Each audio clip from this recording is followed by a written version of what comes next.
तो नमस्कार दोस्तों, आज की क्लास मेरी मध्यकाल भारत से चालू हो रही है। इंडियन हिस्ट्री, मध्यकाल भारत।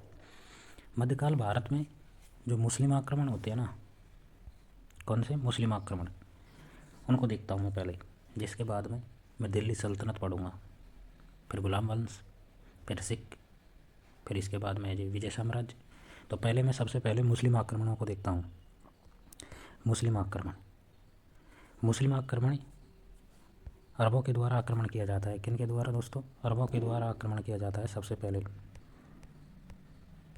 अरबों ने आक्रमण किया था भारत पर सबसे पहले। भारत में सर्वप्रथम आक्रमण है जब मोहम्मद बिन कासिम ने किया था दोस्तों। कब किया था? 712 ईस्वी में। 712 ईस्वी में मोहम्मद बिन कासिम ने आक्रमण किया था दोस्तों। अरबों में भी सबसे पहले आक्रमण किसने किया था? मोहम्मद बिन कासिम ने किया था दोस्तों। मोहम्मद बिन कासिम ने किया था दोस्तों 712 ईस्वी में। फिर खलीफा है जो उमर के काल में 636 ईस्वी में मुंबई के थाने में, खबर दोस्तों, खलीफा उमर ने के काल में 636 ईस्वी में मुंबई थाने में अरबों द्वारा प्रथम है आक्रमण किया गया था, जो क्या रहा था दोस्तों? असफल रहा। क्या रहा दोस्तों? असफल रहा था। खलीफा उमर के काल में 636 ईस्वी में मुंबई के थाने में अरबों द्वारा प्रथम आक्रमण किया गया, जो क्या रहा? असफल रहा दोस्तों। ठीक है दोस्तों, असफल रहा। फिर 8वीं सदी में अरबों ने सिंध की मकराना को जीत लिया था दोस्तों। 8वीं सदी में अरबों ने सिंध की मकराना को जीत लिया दोस्तों। कौन सी जगह को जीत लिया? 8वीं सदी में अरबों ने सिंध की मकराना को जीत लिया और भारत को जीतने का मार्ग प्रशस्त हो गया। प्रशस्त का मतलब है यहाँ से शुरुआत हो गई अरबों की। अब देखते हैं ये सिंध क्षेत्र ना, सिंध। अब मैं सिंध के बारे में देखता हूँ। सिंध में है जी ब्राह्मण वंश का शासन था दोस्तों। ब्राह्मण वंश का क्या था? शासन था। ब्राह्मण वंश का शासन था और इसके संस्थापक कौन थे? चाच थे दोस्तों। अजय, ब्राह्मण वंश के संस्थापक कौन थे? चाच थे। और चाच का लड़का दाहिर कौन था दोस्तों? दाहिर था। एक बार वापस देखिए, सिंध प्रांत है, इस पर ब्राह्मण वंश का शासन था और ब्राह्मण वंश के संस्थापक चाच थे और चाच का लड़का कौन था? दाहिर था दोस्तों। अब इनकी जानकारी कहाँ से मिलती है? इनकी जानकारी मिलती है चर्चनामा या फतेहनामा से। चर्चनामा या फतेहनामा से यदि जानकारी मिलती है कि मोहम्मद बिन कासिम ने भारत पर आक्रमण किया था ना, उसकी जानकारी मिलती है। मोहम्मद बिन कासिम ने जो भारत पर आक्रमण किया उसकी जानकारी मिलती है दोस्तों। मोहम्मद बिन कासिम है ना, इसने भारत पर आक्रमण किया ना, उसकी जानकारी किसमें मिलती है? चर्चनामा या फतेहनामा में। अब मैं देख लेता हूँ ये चर्चनामा या फतेहनामा है ना, इसके बारे में थोड़ा सा। ये अरबी भाषा में लिखी हुई है। कौन सी भाषा में दोस्तों? अरबी भाषा में। इसका जो लेखक है ना, वो ज्ञात नहीं है अभी तक भैया किसने लिखी थी चर्चनामा। ये चर्चनामा लिखी किसने है, इसका भी कोई पता नहीं चला है। एक क्वेश्चन है इसमें, अली अहमद द्वारा इसको फारसी में अनुवाद किया गया है चर्चनामा को। अली अहमद के द्वारा फारसी में अनुवाद कर दिया है चर्चनामा का। एक बार वापस देख लेते हैं इनको। अरबी भाषा में लिखी हुई है चर्चनामा, लेखक है ज्ञात नहीं हुआ है। अली अहमद ने फारसी में अनुवाद किया है चर्चनामा का। इसके बाद में देखते हैं जो ये अरबी थी ना, अरबी व्यापारियों के बारे में देखते हैं। अरबी व्यापारी जहाज से देवल के डाकुओं ने लूट लिया था। अरबी व्यापारियों के जहाज को किसने? देवल के डाकू है ना, उन्होंने लूट लिया था दोस्तों। अरबी व्यापारियों के जहाज को, अरबी आ रहे थे, इनके जहाज को किसने लूटा? देवल के डाकुओं ने लूट लिया। और इराक का शासक था ना, इराक का शासक ये था हजाज। इराक का शासक हजाज ने दाहिर से हरजाना मांगा। दाहिर कौन था? जो सिंध प्रांत था ना, उसका संस्थापक था चाच। चाच का पुत्र कौन था? दाहिर, उसका पुत्र था दाहिर। इराक का सूबेदार हजाज ने क्या मांगा? हरजाना मांगा, उसने मना कर दिया। वाहिद ने अनुमति प्राप्त कर सिंध पर आक्रमण किया, मना कर दिया। तो वाहिद ने अनुमति प्राप्त कर और सिंध पर क्या कर दिया? आक्रमण कर दिया गया था दोस्तों। परंतु इनमें उबैदुल्ला था एक तो, और एक वर्दुल था दोस्तों। वर्दुल सिंध को नहीं जीत पाए ये दोनों। उबैदुल्ला और वर्दुल है क्या सिंध को नहीं जीत पाए। इन्होंने जब जरा आक्रमण किया, वाहिद ने अनुमति प्राप्त कर सिंध पर आक्रमण किया ना, तो इसमें था उबैदुल्ला और वर्दुल, ये सिंध को नहीं जीत पाए दोस्तों। इसके बाद है कौन आता है? सिंध का, अरबों का है सबसे प्रतापी शासक मोहम्मद बिन कासिम आता है दोस्तों, मोहम्मद बिन कासिम आता है। जब ये दोनों है जो सिंध को नहीं जीत पाए ना दोस्तों, उबैदुल्ला और वर्दुल, तो फिर इसके बाद में आता है मोहम्मद बिन कासिम। अब मोहम्मद बिन कासिम को देखते हैं आगे। चल मैं एक किताब के बारे में और देख लेता हूँ दोस्तों थोड़ा सा। किताब अलबलदान, कौन सी दोस्तों? किताब अलबलदान, 9वीं सदी की है, बेलादुड़ी द्वारा रचित है। बेलादुड़ी द्वारा रचित है। सिंध पर आक्रमण की जानकारी देती है ये किताब। सिंध पर जो आक्रमण हुए थे ना, उनकी जानकारी देती है। कौन सी? किताब अलबलदान। किताब अलबलदान सिंध पर हुए अरब आक्रमण की जानकारी देती है। जो अरबों ने आक्रमण किए थे ना सिंध पर, उनकी जानकारी देती है। अब मैंने ये किताब के बारे में देख लिया, अब मैं देखूँगा मोहम्मद बिन कासिम के बारे में। 27 साल तक शासन किया था इसने। मोहम्मद बिन कासिम है जी भारत पर 712 ईस्वी में देवल पर आक्रमण करते हैं। देवल का मतलब सिंध प्रांत पर आक्रमण करते हैं 712 ईस्वी में। ये प्रथम है जी मुस्लिम आक्रमण था दोस्तों। मोहम्मद बिन कासिम ने सर्वप्रथम देवल में जजिया कर लगाया था दोस्तों। सर्वप्रथम देवल में कौन सा कर लगाया? जजिया कर लगाया था दोस्तों। किसने? मोहम्मद बिन कासिम ने। जजिया कर वो होता है जो गैर मुसलमानों से लिया जाना, मुसलमानों को छोड़कर अन्य सभी से जो कर लिया जाता है उसे कहते हैं जजिया कर दोस्तों। अब एक नज़र वापस दौड़ाइए। मोहम्मद बिन कासिम 712 ईस्वी में देवल पर आक्रमण करता है, या मतलब सिंध पर आक्रमण करता है, और मोहम्मद बिन कासिम ने सर्वप्रथम देवल पर जजिया कर लगाया। जजिया कर गैर मुसलमानों से लिए जाने वाला कर होता है। ठीक है, मोहम्मद बिन कासिम के कुछ अभियान हैं, उनको भी देख लेते हैं। इन्होंने कहाँ पर है अभियान चलाए, इसका मतलब किस किस को जीता। मोहम्मद बिन कासिम के अभियान देखिए। देवल, नीरून और सेवाल। देवल, नीरून और सेवाल आदि पर इन्होंने क्या किया? अभियान चलाए या फिर इनको जीता। इसके बाद में देखिए दोस्तों, कासिम की सहायता किस किसने की थी? मोहम्मद बिन कासिम में इसकी सहायता एक तो जाटों ने की थी, एक मेडों ने की थी, और एक विद्रोही बुद्धों के द्वारा की गई थी। विद्रोही बुद्धों के द्वारा, जाटों के द्वारा, मेडों के द्वारा और विद्रोही बुद्धों के द्वारा मोहम्मद बिन कासिम की सहायता की गई थी दोस्तों। तभी तो इसने आक्रमण कर दिया। इन्हें ऊँट व घोड़सवार सैनिक थे इसके पास। मोहम्मद बिन कासिम के पास ऊँट भी थे और घोड़सवार सैनिक थे। पत्थर फेंकने वाला हथियार था इसके पास, मेघनाल नेप्ता। पत्थर फेंकने वाला हथियार कौन सा था? मेघनाल नेप्ता। मोहम्मद बिन कासिम के पास था दोस्तों ये पत्थर फेंकने वाला हथियार, मेघनाल नेप्ता। और देखिए दोस्तों, जो दाहिर का पुत्र था ना, देख मैं आपको कुछ बताता हूँ। सिंध प्रांत का संस्थापक कौन था? चाच था। चाच का पुत्र कौन था? दाहिर था। दाहिर का पुत्र कौन था? जयसिंह। जयसिंह ने क्या कर लिया? इस्लाम धर्म को अपना लिया था दोस्तों। किसको? इस्लाम धर्म को। इस्लाम धर्म को अपनाने वाले कौन से शासक थे? दाहिर। दाहिर का पुत्र जयसिंह। जयसिंह ने किसको? इस्लाम को अपना लिया था दोस्तों। ठीक है, अच्छी बात है, अपना लिया था। मोहम्मद बिन कासिम ने अंतिम रूप से मुल्तान को जीता था दोस्तों। मोहम्मद बिन कासिम ने अंतिम बार है किसको जीता? मुल्तान को जीता था दोस्तों। दाहिर का पुत्र जयसिंह ने इस्लाम धर्म को अपनाया था दोस्तों। ठीक है, और मोहम्मद बिन कासिम ने अंतिम रूप से मुल्तान को, किसको दोस्तों? मुल्तान को जीता। अब अरब आक्रमण से सांस्कृतिक प्रभाव क्या पड़ते हैं भारत में? एक नज़र इन पर दौड़ाइए। जो अरब आक्रमण हुए थे ना भारत पर, सांस्कृतिक क्या क्या प्रभाव पड़े थे उनको देख लेते हैं आप। ऊँट पालन की शुरुआत की जाती है यहाँ पर। ऊँट पालन की शुरुआत की जाती है, पहला प्रभाव पड़ता है। खजूर की खेती की शुरुआत की जाती है। ऊँट पालने की शुरुआत की जाती है, खजूर की खेती की शुरुआत की जाती है। दिरहम सिक्का का प्रचलन किया जाता है। दिरहम सिक्का का प्रचलन किया जाता है। ऊँट पालने की व्यवस्था या प्रचलन या शुरुआत, ऊँट पालन की शुरुआत, खजूर की खेती की शुरुआत, दिरहम सिक्के का प्रचलन, और पंचतंत्र कालीला व दमना नाम से अरबी अनुवाद हुआ था पंचतंत्र का। पंचतंत्र था दोस्तों, इसमें जो कालीला बाद दमना नाम से अरबी में अनुवाद हो जाता है। पंचतंत्र किसका था? विष्णु शर्मा के द्वारा रचित पंचतंत्र थी। इसका है जो कालीला बाद दमना नाम से अरबी में अनुवाद होता है। पंचतंत्र का है जो कालीला बाद दमना के नाम से अरबी में अनुवाद होता है, और पंचतंत्र किसकी थी? विष्णु शर्मा की थी। अब मैं एक आध पुस्तक और देख लेता हूँ। ये ब्रह्म सिद्धांत है जो अरबी ले गए, अरबी में ले गए थे ब्रह्म सिद्धांत को। दशमलव पद्धति को भी अरबी वाले ले गए, और शून्य का आविष्कार जो भारत में हुआ था उसको भी अरबी वाले ले गए। किस किस को ले गए अरबी वाले? ब्रह्म सिद्धांत को ले गए, दशमलव पद्धति को ले गए, और शून्य को अरबी वाले ले गए, तीनों को।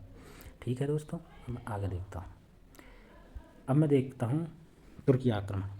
जब तुर्की आक्रमण होता है ना, उसमें एक तो महमूद गजनवी था और एक मोहम्मद गोरी। पहले महमूद गजनवी आता है भारत पर आक्रमण करने के लिए, बाद में मोहम्मद गोरी आता है। महमूद गजनवी ये यामिनी वंश का था दोस्तों।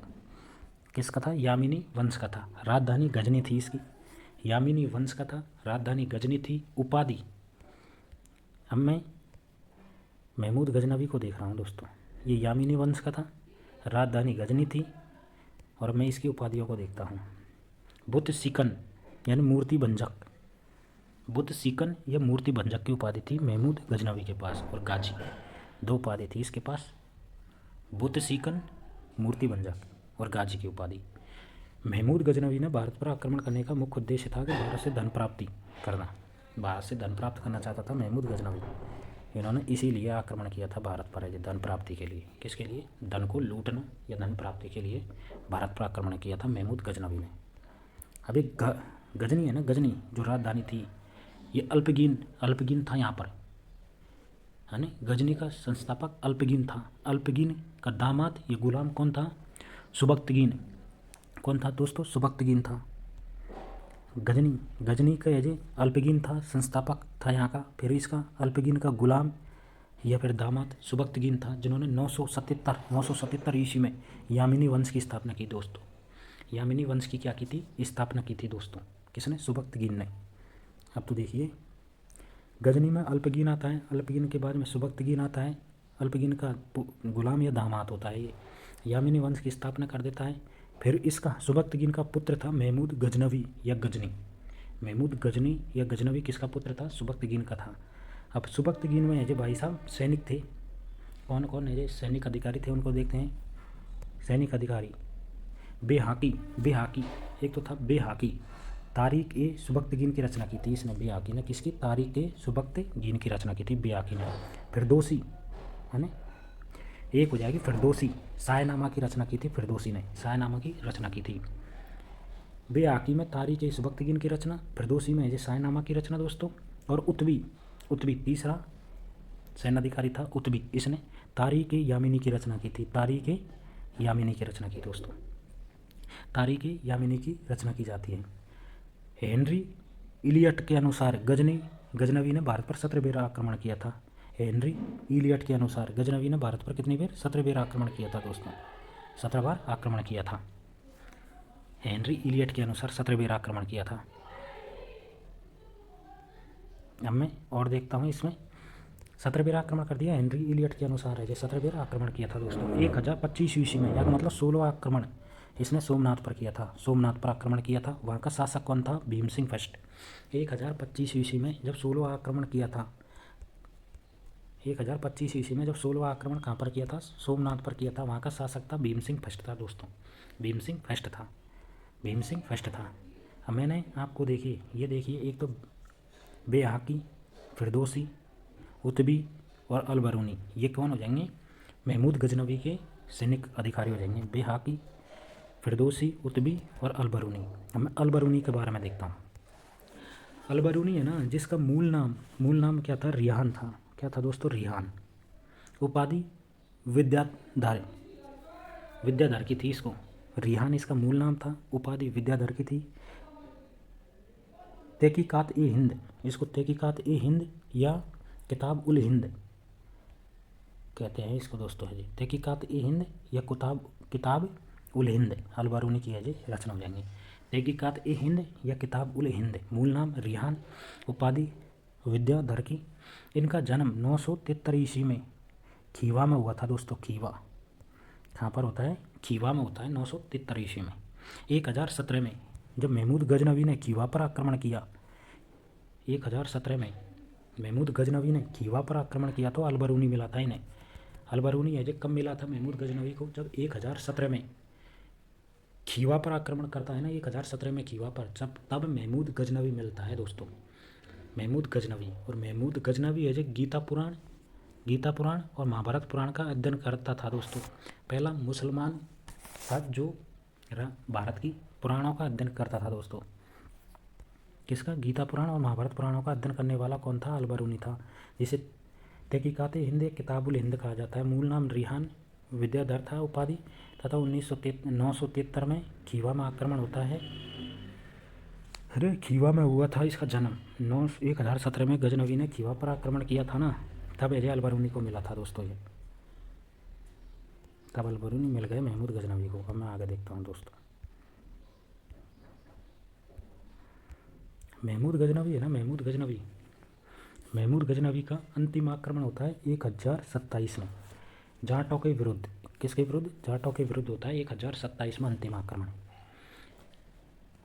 17 आक्रमण किए थे महमूद गजनवी ने। 16वां आक्रमण था सोमनाथ का, और 17वां आक्रमण कौन सा था? जाटों के विरुद्ध होता है 1027 में। 1000 ईस्वी में पेशावर पंजाब में आक्रमण करता है 1000 में। पेशावर पंजाब में आक्रमण करता है 1000 में। 1027 में कहाँ पर करता है? ये करता है जाटों के विरुद्ध करता है, ठीक है। 1017 में कहाँ पर करता है? 1017 में करता है खीवा पर करता है, वहाँ पर इसको अलबरूनी मिलता है, ठीक है दोस्तों। अब महमूद गजनवी की मृत्यु कहाँ पर होती है? 1038 में थट्टा सिंध में मृत्यु हो जाती है। थट्टा सिंध में क्या हो जाती है? मृत्यु हो जाती है 1038 में। अब महमूद गजनवी का हो जाता है चैप्टर ख़त्म। इसके बाद में आता है मोहम्मद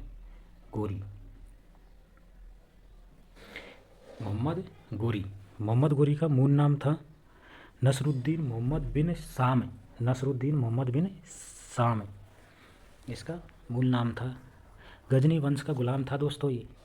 गजनी वंश का गुलाम कौन हो जाता है? मोहम्मद गोरी हो जाता है। सकवनी वंश था इसका, सकवनी वंश था, गजनी वंश का गुलाम था। गजनी वंश का गुलाम मोहम्मद गोरी था।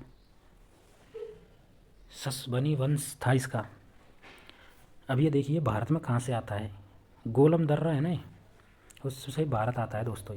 गोलम दर्रे से कहाँ पर आता है? भारत में आता है। 1175 ईस्वी में मुल्तान पर प्रथम आक्रमण करता है महमूद गोरी का प्रथम आक्रमण कब होता है? 1175 ईस्वी में मुल्तान पर प्रथम आक्रमण करता है दोस्तों ये महमूद गोरी, ठीक है। महमूद गोरी ने 1175 में प्रथम आक्रमण कर दिया। इसके बाद में क्या होता है? गुजरात के शासक भीम सेकंड, जिसको क्या कहा जाता है? मूलराज सेकंड, ने मोहम्मद गोरी को परास्त किया था दोस्तों। भीम सेकंड या मूलराज सेकंड ने मोहम्मद गोरी को क्या कर दिया था दोस्तों? परास्त कर दिया था।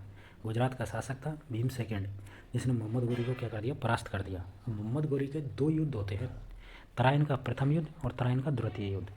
1191 ईस्वी में तराइन का प्रथम युद्ध होता है मोहम्मद गोरी वर्सेस पृथ्वीराज चौहान। तो पृथ्वीराज चौहान ने मोहम्मद गोरी को हरा दिया था प्रथम युद्ध में। ठीक है। तो प्रथम युद्ध में ये कौन की हार होती है? गोरी की हार होती है। तो 1192 में तराइन का द्वितीय युद्ध होता है, मोहम्मद गोरी ने फिर पृथ्वीराज को हरा दिया। या का मतलब पहला युद्ध को तो जीतता है पृथ्वीराज चौहान जीतता है, दूसरे युद्ध को जीतती है मोहम्मद गोरी, ठीक है दोस्तों। अब 1194 में चंदवार का युद्ध होता है।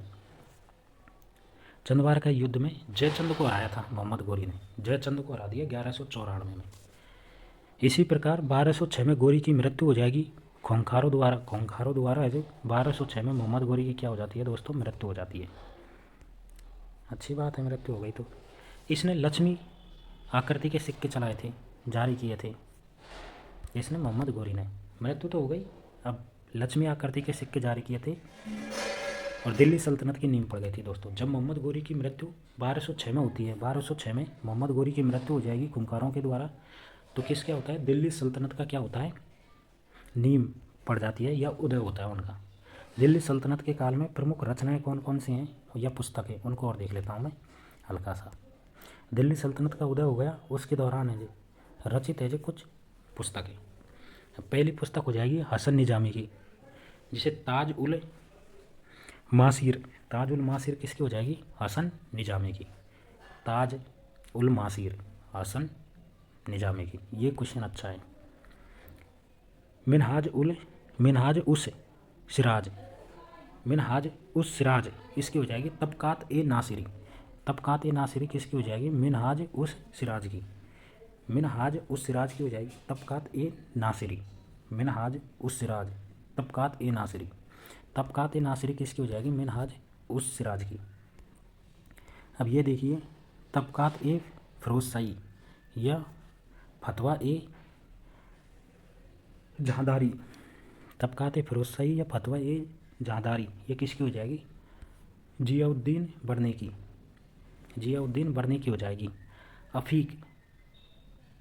अफ़ीफ़ के द्वारा कौन सी हो जाएगी? तारीख ए फ़िरोज़शाही। तारीख ए फ़िरोज़शाही ये अफ़ीफ़ के द्वारा हो जाएगी दोस्तों। और ये देखिए फतुहात ए फ़िरोज़शाही। फतुहात ए फ़िरोज़शाही हो जाएगी फ़िरोज़शाह तुगलक की। फ़िरोज़शाह तुगलक की हो जाएगी दोस्तों। तो फ़िरोज़शाह तुगलक की, फतुहात ए फ़िरोज़शाही, और ये हो जाएगी तबकात ए नासिरी मिनहाज उस सिराज की। मिनहाज उस सिराज की हो जाएगी दोस्तों। अब दोस्तों थोड़ा सा इनके बारे में दो अमीर खुसरो के बारे में देखता हूँ मैं। अमीर खुसरो का जन्म कहाँ पर होता है? अमीर खुसरो का जन्म होता है यूपी के एटा ज़िले में। यूपी के एटा ज़िले में पटियाला गांव में होता है। यूपी के एटा ज़िले में पटियाला गांव में होता है अमीर खुसरो का जन्म। वीणा को संशोधित किया था दोस्तों इसने। वीणा को संशोधित किया था इसने। वीणा को संशोधित किया। शतरंज जो कि भारत या दुनिया में दिया था किसने? अमीर खुसरो ने। शतरंज का जनक कहा जाता है अमीर खुसरो को। हिंदवी का जनक कहा जाता है, कव्वाली का जनक कहा जाता है। शतरंज दुनिया को देते हैं। हिंदवी का जनक कहा जाता है, कव्वाली का जनक कहा जाता है अमीर खुसरो को। ठीक है। और इसको तोताई हिंद कहा जाता है अमीर खुसरो को।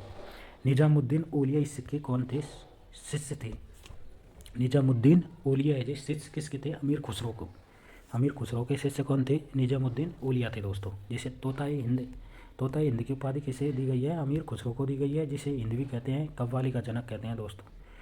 ठीक है। यूपी के एटा ज़िले के पटियाला गांव में इसका जन्म होता है। और इन्होंने 8 सुल्तानों का शासन देखा था दोस्तों। 8 सुल्तानों का शासन देखने वाला अमीर खुसरो हो जाएगा। अमीर खुसरो की रचनाएं देखता हूँ मैं, ये अच्छा क्वेश्चन बनेगा यहाँ से। किरान उस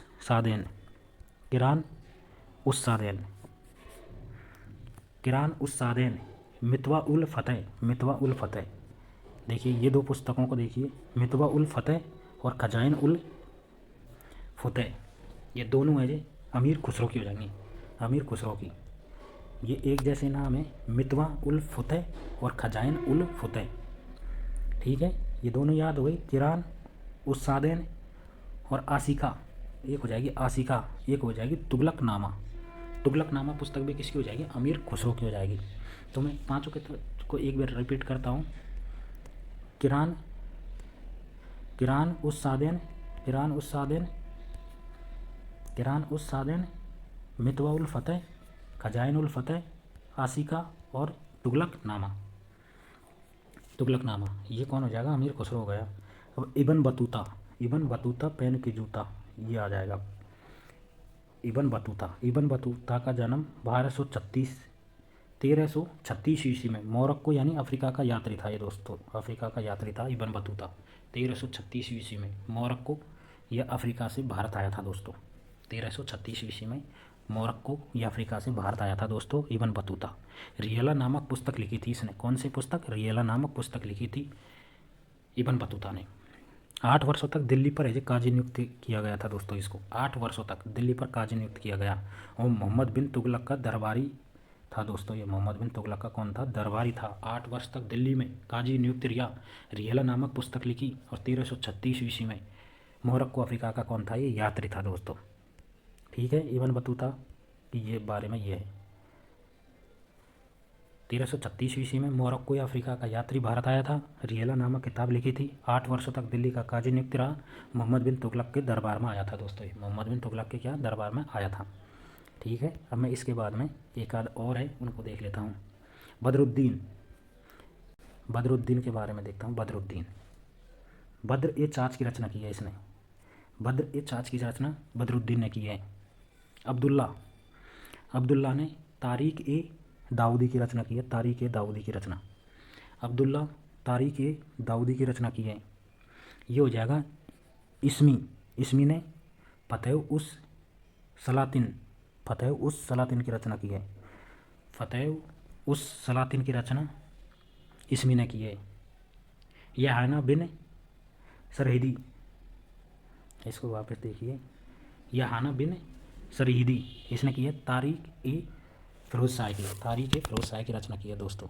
तारीख ए फिरोज शाह की रचना की है। तारीख ए फिरोज शाह की रचना, तारीख ए फिरोज शाह की रचना की है दोस्तों। सहना बिन सरीदी ने तारीख ए फिरोज शाह की रचना। अब मैं एक एक को देख लेता हूँ वापस किसने क्या क्या किया है। यह है बदरुद्दीन ने, बद्र ए चाच की रचना बदरुद्दीन ने, ठीक है। अब्दुल्ला ने तारीख ए दाऊदी की रचना की है। इसमी ने जो फतेह उस सलातिन की रचना की है। बिन सरहिदी, यह है ना बिन सरहिदी तारीख ए फिरोज शाह की रचना की है दोस्तों। आगे मैं मध्यकालीन भारत में दिल्ली सल्तनत है उसको देखूंगा दोस्तों, ठीक है दोस्तों।